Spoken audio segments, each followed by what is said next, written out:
Can reissues save collecting?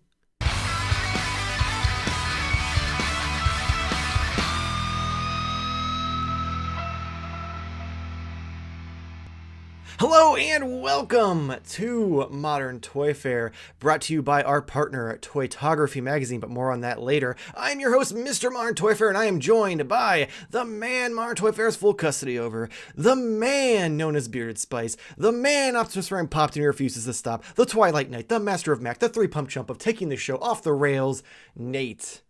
But that's not all. We are also once again joined by our special guest while Jarmar is out on paternity leave. It is the consumer of all things vile, the former co-host of the Figuratively Speaking podcast, Cory.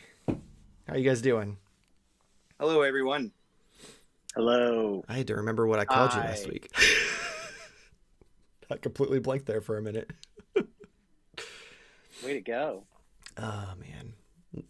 So, yeah, we're going to be talking today mostly in regards to the fact that Mafex has had a very interesting month and a half, where they've just been reissuing expensive figures left and right, which isn't uncommon for them, but not in this large sum. And it doesn't seem to be stopping. Like, they keep announcing more and more, or having them pop up in stores more and more every couple of days.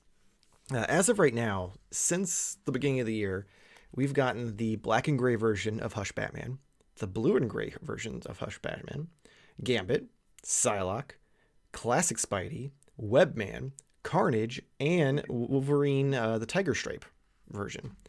And it doesn't seem to be stopping anytime soon, which made me want to raise the question, because we've talked a lot on this podcast about reissues, a lot about just in general collecting kind of on a downturn. And seeing some of the reactions in the Facebook groups, it made me want to ask, could reissuing old stuff, within reason, stuff that's hard to get, be the portal to kind of giving collecting the kick in the ass that it needs for those who missed out and don't have the money or don't want to spend the money on 3 to 4 times what something retailed for, whether it's something like a Marvel Legends figure that now goes for $120, or it's a Mafex figure that now goes for $250. Is this something that ultimately can maybe take some people who were against collecting a line because they missed out and kind of flip that and make it into growth? So I'm very curious to see what you guys think. Not everyone else. Well, I, for one, I was listening to your list of things that have been reissued, and a lot of those figures, if Mafex is going to go real deep into these subcategories of Marvel, just X-Men, just Spider-Man, some of those have to be, I would say, evergreen figures that you would just keep in stock all the time. Like classic Spider-Man, Tiger Stripe Wolverine. Everybody is going to want those, whether it be, the longtime collector or just somebody just coming into it. They you wouldn't want to collect a series of any figure. I think if okay, say you collect X-Men and then you see all these cool figures come out and you're like, oh, but Tiger Stripe Wolverine is $200. What are you going to do? You're not going to have Tiger Stripe Wolverine in your X-Men collection. So I think for new collectors, it's awesome. But I am firmly in the category of, if you're buying any of this stuff to invest, that's a bad idea. We talked about it last week. There's only so many of us, and the newer generations don't care as much. So at some point, prices will always come down, so that's my opinion on it. And I want to get toys to as many people as possible. If you want to buy action figures, you should be able to pay a normal price, not scalping. But it is a double-edged sword, because then if you have all of these I don't know what you call it, like the mom and pops who kind of thrive off of Limited. scalping. Yeah. Yes. Yeah. They won't exist, and then the numbers themselves would go down, because then you don't have all these big buyers. You wouldn't have the I don't know, the skeevy guy in the back alley buying all the toys. So I don't know. It is a double-edged sword, I guess. But I buy to collect. I buy to collect what I like. So if I happen to have a figure that's worth $120, I'm actually probably just going to sell it because some of those Toy Biz figures, I'll never forget Toy Biz Spidey and my buddy being like, dude, that thing is worth so much money. I was like, oh, selling it. I was like, I absolutely love it, but I'm going to sell it because I couldn't, like, at the time, I don't think anybody should be able to justify, like, if somebody wants to give you like $200 for something you paid like $6 for, like, so it is that kind of double-edged sword, I have that problem too, because I'll find things like randomly in my collection that I like, this is cool, but I have a newer version or something, or it's not a character I really care for, and it's going for a bunch of money. I'm like, well, why am I keeping it? I could get so many other things. Like, so I definitely feel that. I will say this with the classic Spidey though, in the States he hasn't sold out. Like, he's been around nonstop because they did a very big, massive release for him. But in Japan, he had been sold out for a long time. So a lot of times they do with Mafex, they do these reissues based off of how things are in Japan, not always in the States. So some of the stuff gets reissued even though it's still around here. But still nice because then you have the opportunity to order it from the import sites where you're paying $60 instead of $100.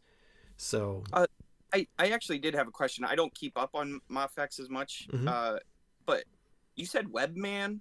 Yes. Like, they seriously made a Webman? Well, they did it because at the same time they did that classic Spidey, because the classic Spidey is in a smaller box and comes with slightly less accessories, so he was a little cheaper. They did a exclusive that was the same figure just with the colors for Webman instead. Right. Webman. So it was just a real easy repaint to use that mold as much as possible in that period of time, which they've already reused that mold so many times anyway. Yeah. That's just super off the wall one, That's one of the, like, even when it came out for Marvel Legends, I was like, who are we talking about now? Like, I had to look that one up because I had no idea who he was when that came out. So yeah, same. That's for the hardcore, collectors, the Webman. Yeah. I'm a huge Webman guy. Love Webman. Oh, he's my favorite. do you? Yeah. Yep. That sounds about right. Yeah. I had that Marvel Legends at one time. I still don't even know who he is. Was that in your time when you were just buying every Marvel Legends that came out? Yeah. Especially like Spider-Man ones. I was just getting every Spider-Man Marvel Legend that there was, every Spider-Man variation. So, I am a big fan of reissues. Kind of always have been, and it has bitten me in the ass. I mean, as far as being a collector and potentially, looking to off things, but like, I don't necessarily do Mafex, but I do SH Figure Arts, and anytime that any of those have been either reissued or improved upon, that's always been awesome. Because I remember at one time early on in SH Figure Arts with Dragon Ball, Goku was hard to get. Like, that's aggravating. Yeah, like as a new collector, like, how do you expect to the main character increase the fan base of and then that toy line? Yeah, and that's when they made that $35 version available across the board. You can still find it, at Target and Walmart. Yeah, and it's such like it's getting that. restocked And it still now. sells. Yeah, and it still sells because if you're going to get one, if you're a shopper at Walmart or Target, and you're just an average, not nutty like we are, and you see that, you're gonna be like, oh, sweet, this Goku is awesome for $35. Yeah, I'm gonna get this. Like, and who knows where that's gonna lead. Same way with the vintage collection. I had to rely on a lot of the reissues that they did in order to fill holes in my collection. Sometimes I've gone back and actually picked up the original versions of it. Sometimes I don't. sometimes I'll just go with that reissue and call it done. Some people will say that my collection is not true or not whatever, but it does by me, okay, and I'm totally fine with that. And like I said, I've gotten quote unquote screwed on that. Like for instance, recently, I could have sold my Batman the Animated Series Scarecrow figure for a ridiculous amount of money. Same with the Alfred. Those were going for insane money, and I was going to sell them just for the same reason that Cory said, because I could. They're not like huge. It's not Goku, it's not Batman, it's Alfred, it's Scarecrow, but they got reissued, and in the long run, I think that's good. Now, is there a flip side to that where it becomes too much? Well, I look at what happened to Super 7 with the Turtles. Because, initially when Raphael hit, it sold out. Raphael was going for like, ridiculous money, Mm-hmm. $70, $80, $90. And they decided that they were going to reissue them. And then at that point, then it kind of became a thing where they were no longer able to even sustain retail value on them. And we're going to reissue them, but you won't get them for 2 years. Well, there is that too. That was a whole. And I also feel like that hindered the rest of their production because they had to keep stopping to reissue figures and stuff like that. Yeah. So like, I feel like that's like a Super 7 problem, not necessarily a normal company problem. Super 7 has a lot of issues that don't seem to come up with other companies, though. Potentially, yeah. We could have a whole episode about their problems. Oh, we've had several. Okay. Yes. Yeah, there's a whole. I'm sure someone out there could make like a mix of just like 9 hours of us talking about Super 7. Yeah. But while it is a different scenario, I think it is valid to look at as a potential, pitfall that you could run into if you do too many reissues. Mm-hmm. I look a lot at. Actually, Cory and I were, in a group text, because there is still a Figuratively Speaking group text that gets used, I would say, daily still at this point. But, Must be nice. Yeah. Black Series has reissued so many of their good figures. There is almost no secondary market value on those at all. And as we had a whole discussion based on secondary market, does that help the lines in stores? And I honestly don't remember where I stand on that. So I could be like going against myself. But I do think there is somewhat of a correlation. And I think I argued against that point. You guys did. You guys fought me tooth and nail on that one. Yeah. So, and I do that a lot. I'll fight you. And then I'll be like, oh, Michael was right. What are you going to do? We'll talk about that. I'm buying Transformers now. Yeah. That's what I do. Nathan likes to argue though sometimes, I think. Oh, I know. He's openly admitted that he'll argue against me just for the sake of arguing against me. I mean, that's kind of why we're here. Yeah. Which is weird because we're agreeing on things over and over and over. That's the power I have, is I bring anyone else who's on this show together against me. It's miraculous. Yeah, it's a good time. But I do see like there are people that are crazy enough that even though a reissue comes out, there are people who will want and fight for the original version or whatever. But like I look at something like there was the Clone Wars Vintage Collection Ahsoka figure. I forget what number it was, but it was towards the end of 1.0. It ended up being an Amazon exclusive. I got it because it was on Amazon, and I think I sold mine for like $300 at one point. Jesus Christ! And it was actually up to at one point $700 that it was selling for, which is insane. But it was one of the more popular characters in a great version that was released in very limited amounts. And that was an absolute one that had to be reissued. And it was. And did it tank the resale value on that first one? Yeah, to an extent. It's still that other one still goes for like $200-300 because there is enough differences there. Mm-hmm. But for me, I rebought the new one and was like, good enough. Yeah, I'm good enough. Wait, which but figure? I probably have this. yeah, it was it's VC, like, I don't know, I have to look up exactly which number it was, but it was the first vintage collection Ahsoka when they were Okay. doing those like sort of like art realistic cards, but they weren't like photograph cards. Let me see exactly where it was. Yeah, VC 102. So just that whole last wave were released straight to Amazon because they had kind of done at retail at that point, so they were really tough to get. But yeah, so that would definitely kind of keep a lot of people out of collecting, and especially that steep of a level. So for something that can be reissued, and I always will caution that by saying things like mainline releases and things like that should be reissued, but I also am one that is very much against, like, say, like reissuing a HasLab or a HasLab figure or some kind of thing like that. Yeah. Definitely. If you want to find another way to do something similar, like I know, for instance, with the Ghost, they're releasing the Ghost crew in their seasons 3 and 4 looks. They're using a lot of that tooling to make seasons 1 looks, which that is totally fine. I'm totally cool with that because what I'm getting is still exclusive, and in those particular looks is really cool. To me, I've talked about that before with HasLabs, especially. It's not so much that it's worth it or that I'm going to sell it. It's just that I have it, and it feels cool to have something that not everybody else has.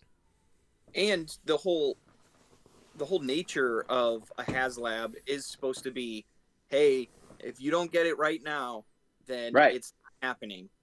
But I'm kind of concerned if like even those rules or guidelines are starting to get muddied, because as we just saw, like last week they just announced the 84 neutrino wand for Ghostbusters, and now people are saying that they're going to come out with another HasLab for the 84 Ghostbusters backpack. And I'm like, okay, well, it's not the same as the one you just came out with, but it's kind of the same. So I don't know. Like, yeah, that's kind of a weird. I feel like that. I feel like that's kind of the vein of what Nate was saying, though. Is like he's got that specific look of those characters that are exclusive. That's how he got it. If those were the gateway to get the other versions out and save money, that's kind of the same thing as like they're using that tooling to make another version, because they never said that this is like definitive, this is the only one we're getting. That one was, I'm pretty sure that one was Afterlife like based. Yes, so like it had like the wood paneling and stuff on it. Yeah, so like you bought that with the understanding of what you were getting, and there was never any like discussion of like, oh, we'll never do another one again. Like, it was successful enough that clearly they wanted to make more money off it. And I totally see what you're saying. I can also see what Cory's saying, because what if in a year's time they were like, well, hey, now we're going to do a HasLab for the animated Ghost. And right. It's like, like that. Yeah, that's a little. Yeah, that's kind of some murky waters. I'll give you that. Like, yeah, let's be careful here. Like, we definitely don't want. Yeah. Like there's gonna be lines in the sand, obviously, in gray areas. My whole thing is I don't necessarily want to. I don't want to feel ripped off per se when I purchase something, especially a big ticket item like that. But I feel like coming out with another one, it wasn't that long ago even, Well, the new movie's coming out, so they have to have some merch for it, because they sure as fuck don't have anything in stores. Yeah, they screwed that up royally. It's like every morning I wake up and I'm like, I can't believe there's no plasma figures. Oh, I can. So, but really? Like, it really? They just didn't do well, but that's a whole nother show. Okay. But I don't know. Like, ultimately, anything I buy, I don't want to feel ripped off. You know, I don't want to feel like they were like, ooh, you better get this now, and then later on and be like, just kidding, we got another one like 2 years later. Is it like a decade later? that makes a little more sense for something exclusive like that. But that's completely different than like having evergreen items constantly reissue, like Ahsoka, biggest show on Disney Plus right now. You gotta come out with one. The On the flip side of that, they have they have like 10 different versions of Ahsoka. yeah, So like yeah, that's just you wanting that specific version. Like I feel like that would yeah, be a little more slighted than them reissuing a Ghostbusters Proton Pack, because yeah, like at least the Proton Pack, that is like a cosplay item. It's you're gonna have some people who like want it for display, some people who want it for costume purposes, but it wasn't like to the level of some of the other HasLabs, and especially sure as hell probably isn't going for $800 on yeah. eBay. Whereas like that specific version of Ahsoka, like okay, well there's 10 other Ahsokas to choose from, just get that one. Like Right. that I feel like that's a bit of a difference. But I think also too, like a lot of these companies are getting smart to the fact that some of these figures are going for ridiculous amounts, and then if sure. they're still if they still have licensing agreements that are still in place, why not bring it out and share in some of that? Oh, yeah. Because all these people are making money off of something that you already made, and yeah, you made money from it for the first time, but now these people are making ridiculous amounts. They should share in that too. Mm-hmm. And also shit in everyone's Cheerios along the way who was selling it. That new Mandalorian that's supposed to be an evergreen figure. Mm-hmm. I mean, that thing's already sold out in a lot of places. I mean, which is hilarious because so many people bitched when they announced it. That in the Vader, they were like, "This is ridiculous. This is so stupid." But like we talked about this years ago, that there should be certain characters that are always available. Yeah. And yeah, Darth Vader and now Din Djarin. Those are, I mean, they keep that kind of annoys me about vintage collecting. That's a whole nother thing. There's a new figure, a new Mandalorian figure with a new number, which means I got to get it. But I'm like, the fuck difference is this one from that one? I mean, there was the sploosh one that you got that like he went to like a bukkake party. They announced one recently on the live stream and then pipelined 2 more, and I'm like how many more do we need?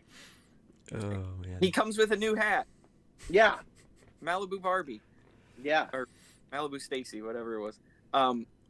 Yeah, so I'm totally okay with reissues. I really am. Like when it comes to those things. I will confess to you guys here, when Marvel Legends announced the Alpha Flight, I'm not sure if I ever showed this to the Figuratively Speaking guys, but it was an Alpha Flight box set of 5 figures, and one of them was Puck, and I saw it at work. I immediately was like, went home, grabbed my Puck off the shelf, took a picture of it, put it on eBay for a buy it now $75, and it was gone. It was gone. I was like, wow, like it is gone. And somebody in one of the Marvel Facebook pages took a screenshot of my auction. It was like, so it begins, and I'm scrolling through, and I'm like, oh, that's my eBay right there. So I was like, hey man, somebody's gonna give me $75 and they're not privy to it. I was like, I thought for sure they were gonna like cancel the bid and send it back, but they never did. They took it.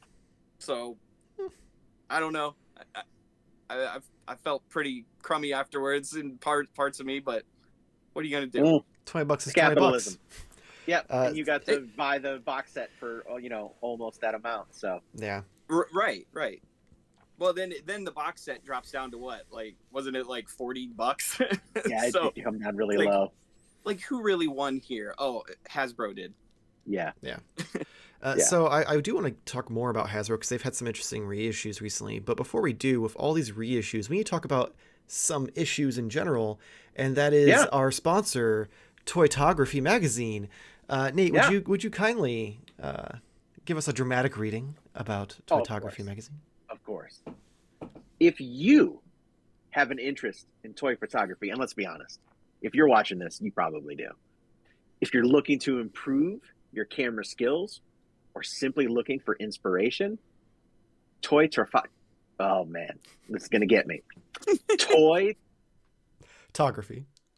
photography. Yeah. I was Toytography. trying to put toytography. Yeah. It's way easier to say than the way it looks. Toytography magazine has what you need because they offer in-depth interviews with skilled artists, tips for lighting, composition, and other areas of photography. Because that's very cool. Figure posing and working with props, an artist wall, contests, and more. So this is a quarterly magazine that's available in digital and print. So you get the best of both worlds. You can actually just keep it on the go on your iPad or tablet, or keep it in your book bag, or in your bathroom, because that's where it needs to go. You just need to visit our website at Toytography. toytographymagazine.com. And you are also welcome to join our Toytography Magazine Facebook page, where you can share your photos, discuss tips, and participate in contests. And they'll see you there. I think this is awesome. This is such a cool thing that's going on, even though I can't say it's because I'm so excited. But I love stuff like this. Obviously, Michael does more toy photography than I do, but I used to do a ton more back when it was like early on, before you needed to have actual skill. So now I can look at this magazine and actually get some tips, get some ideas, and actually get a little bit more skill so I can compete as well. Awesome. Yes, we will have a link in the description below for their website, so you can go, and pre-orders are live currently for the March issue. You can also go and buy any of the back issues as well that they have. So check them out. We greatly appreciate it. Great partner of the show. And who doesn't love toy magazines? I mean, Exactly. Come on. Any toy-related magazine. It's super fun. I'm glad that they're making a resurgence. Them, the Collector magazine, like, let's do it. Yes. I'm down for it. I miss Toy Fair magazine a lot, if you can't tell by the name of the channel. But yes, so let's talk a little bit about Hasbro, because Hasbro is kind of the king of reissues without them being reissues. They like to essentially repackage the same figure repeatedly, but they don't always have the best selection. So we've talked about this multiple times, Nate, about how Marvel Legends needs an archive wave or like line, just like Black Series. However, Black Series has the problem that the archive wave sucks. Like, it's always, Sometimes, yeah. It's got like one or two characters that are like, oh, that's awesome. And then the rest of the wave is always fucking Lando, a random Princess Leia, old man Han Solo, like shit that nobody asked for. So I feel like you need to do it and choose these figures wisely based off, okay, what's going for ridiculous amounts online that people are actually going to want to buy. So that way they don't end up at fucking Ollie's. Because every time I go to Ollie's, it's that same end cap every time with nothing but Lando, Princess Leia, and Palpatine, and Moff Tarkin's usually. Yeah. And what's the other dude? The dude with the wrap on his head who looks like he should be on Hoth, but he was one of the bounty hunters. Dengar. Yeah, Dengar. It's always them, always there for like $8 a piece. So, like Marvel Legends, they recently did the MCU re-release, but those ones, they massively improved on the paint, like of the head sculpts, so they actually look like a lot of the actors now, like in like borderline better than the import companies in some cases. So do we still feel like that needs to be a thing? Do we need a Marvel Legends line that is nothing but those evergreen characters? Like, you have the main line, which gets you some of those deep cuts, gets you some of the fun stuff, and then you have an archive Marvel Legends line that's your Spider-Mans, your Wolverines, your Cyclopses, your Captain Americas, your Iron Mans, like all of the shit that, needs to be out there for new collectors to be able to jump in. I think they're testing that. They recently announced that because they have an Iron Man and a Spider-Man coming out, and I think they're MCU, but still, they talked about those being kind of like an evergreen program that they are going to test out. It's a terrible line to test with MCU figures, though. I feel like the MCU stuff does not sell as well. It did when the movies were doing better. You mean when the movies were coming out and they had all those recognizable characters like Spider-Man and Iron Man in them? Right. So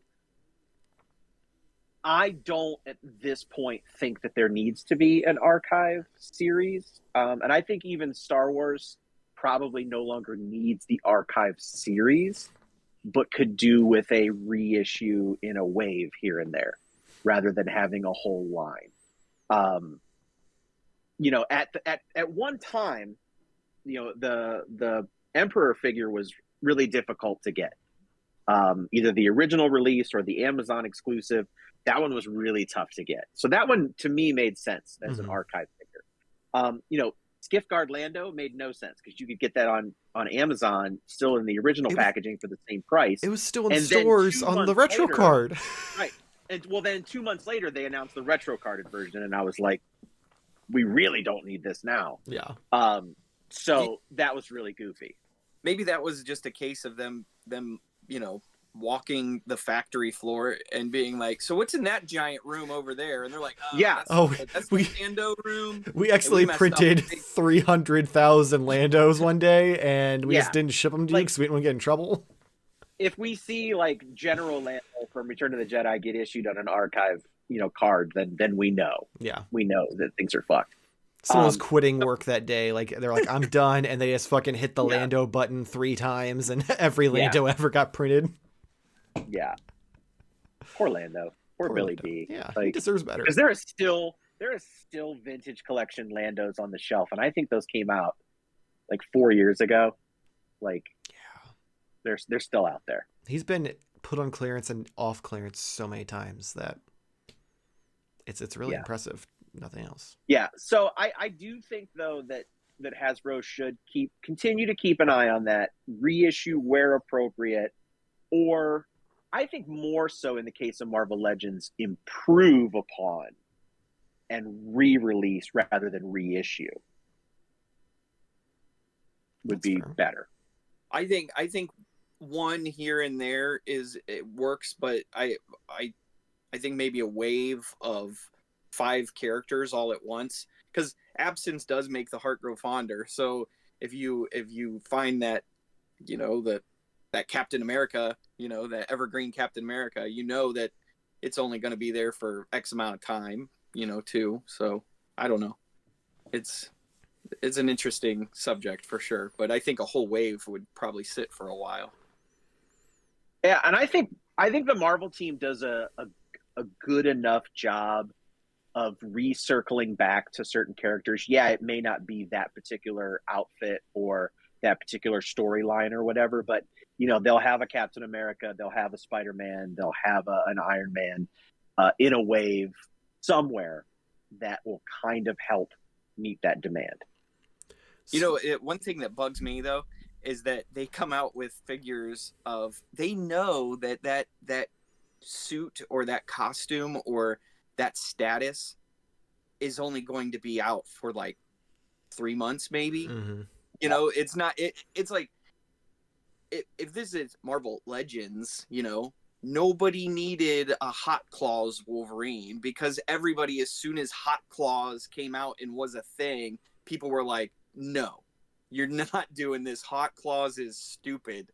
And then the figure comes out, I don't know however many months later after even the storyline was over, but it was like, who needs Hot Claws Wolverine? Or Zip Up Jacket Miles Morales, where they came out with it. It was in a couple of issues and everybody was like, no, this costume's not working. And, they got rid of it. But I don't quite get those types of characters either.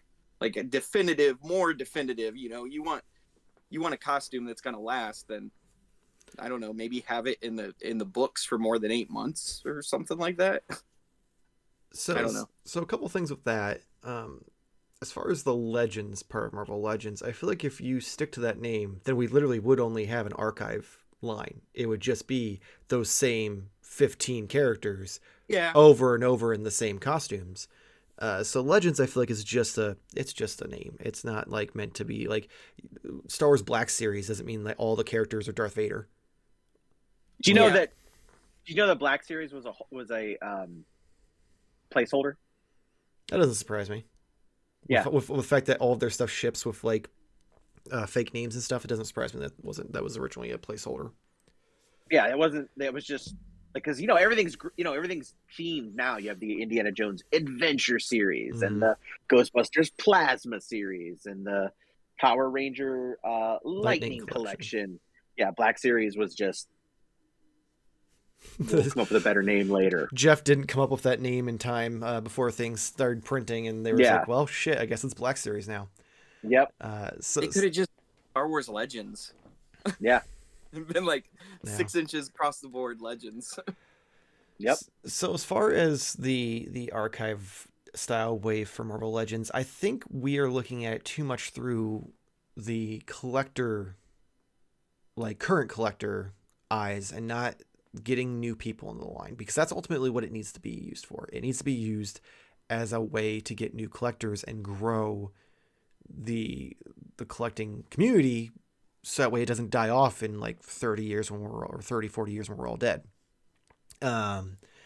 So I do feel like you should have, even if it's just through Amazon, make it Amazon or fan channel, like so that way it's easily accessible.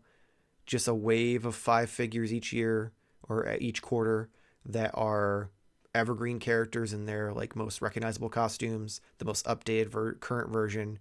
No tomfoolery of like shit that people need that like didn't come with the first version or anything like that. So that way you can have those young kids or those casual people who aren't on the up and up. Like Jarmar is one of those people. Like he is a hardcore collector of turtles, but everything else, if he learns either through us or through walking through the store, and he'll find it and be like, oh, damn, that's cool. Like the Goku from Figure Arts. That was his gateway drug. He now has a small SH Figure Arts Dragon Ball collection when he only intended on buying Goku. So I feel like stuff like that, you need something that's consistently available for people, so that way you can... If you don't have that available for people to get, you're nixing all new collectors, because even kids, grandma was calling on the phone wanting to know what little Timmy wants for his birthday, and you can't find the Wolverine or what have you for him to kind of realize, like, hey, toy collecting is kind of for me, so yeah, I agree with you 100%. Didn't they try that with wrestling? Wasn't there they still do like wrestling still has is it working? Yeah, they do one every 6 months or every 3 months. They have a best of, or maybe it's once a year. They'll do a best of 2023 or whatever, and it'll be a wave of like the top guys of that year, and it'll be like available for a while. And I also think that aren't they exclusive to certain stores? Like Walmart gets SummerSlam. So those are separate. This is the best of, not the, because they do SummerSlam and WrestleMania, which those, I believe, WrestleMania is Target, SummerSlam is Walmart, and it bounces back and forth each year, because I've seen it like flip flop quite a bit. But they have an actual best of series, and they're starting to do it with the Ultimates as well. Their $30 line.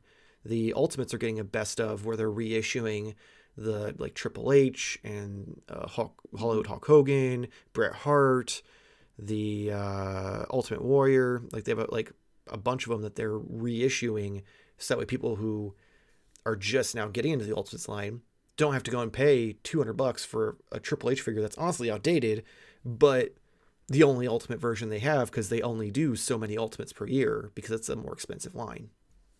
And it does pretty well. I do feel it's kind of weird that Hasbro makes so many more lines than Mattel, but in terms of a toy company that can keep their core toy collecting, series on the shelves, I think they do it so well with WWE and Jurassic Park. Like, anytime you want to go in there and get a core character of WWE, or, well, unless, it's all sold out, like, or you're at a store that has shitty distribution, like Walmart or something. Right. But I feel like they do an incredible, job just keeping all that stuff out there for people. And keeping it relevant, you know, Mhm. for kids, because kids have such short attention spans anyway. So they might want that Matt Hardy figure now, but they're not going to want it 2 weeks from now. Yeah. So you better buy it now. 100% agree. So let us know in the comments below. Where do you stand on it? Do you think reissuing is good for collecting, or do you think reissues are gonna ultimately kill it? Nate, would you like to read our Patreon exclusive input for the week? I will. It's gotta take a Kermit drink. the Frog. I like that. I want him to do it in the Kermit voice now. Hi ho, Kermit the Frog here. Please do the entire thing in the Kermit voice. This is my official vintage Great Muppet Caper glass. Very nice. Do you have 6 right. more? Glasses? Yeah. I have 3 more. I don't have them all. Okay. Yeah. Because like last week, Yeah. trivia question. Yeah. Fuck that one up. Anyway, I'm not gonna do this as Kermit. I'd have to practice. Damn it. All right. So Come on, Kermit. Come on, Kermit. That's pretty good. So this one comes from patron Suck My Taint. Reissuing rare figures is a wealth transfer from old collectors to new collectors. It makes new collectors have an easier time at the expense of existing collectors who A, might have been planning to sell off some of their collection to buy new figures, or B, paid high secondary market prices and now feel bad to see the figure reissued. This negatively impacts the secondary market, which then trickles down to the primary market. Since collectors buy fewer figures out of FOMO. If the figure turns out to shoot up in price, just wait. It'll be reissued. And if the figure doesn't go up in price, just wait. It'll show up at Ollie's on clearance. When the secondary market of a collectible dies, like the comic book market in the late 90s, it takes the primary market down with it. Marvel Comics went bankrupt in 1996. I also graduated high school in 1996. So you graduating was the reason that Marvel went under. That makes sense. Yeah. You had to do adult stuff. Yeah. Also, there was a little side note here that I think is relevant.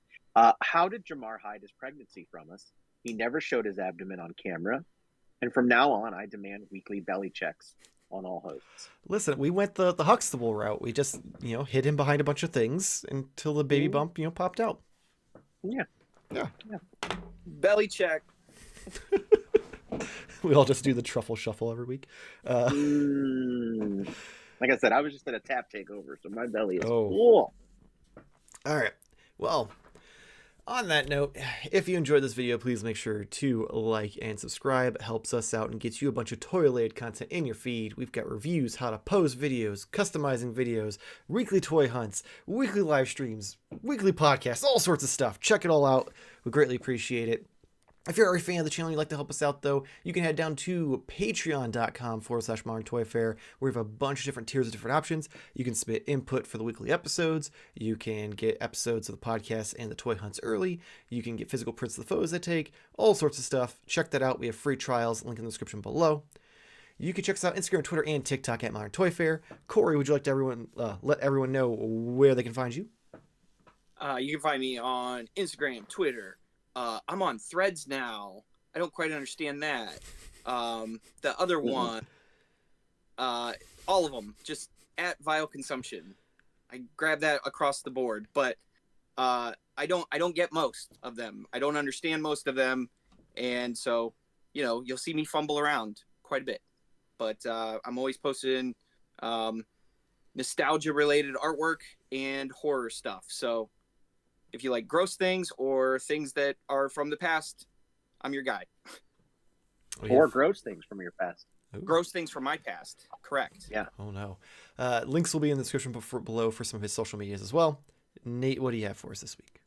Well, we have a whole new podcast series coming out, and it's a fun one. Cory, you should definitely find interest in this one. It's called Cory. And this is a whole expose of you, former Figuratively Speaking co-host Cory. We learn all things about you. Yeah. What non-extradition country does Cory have a second passport for in his bug-out bag?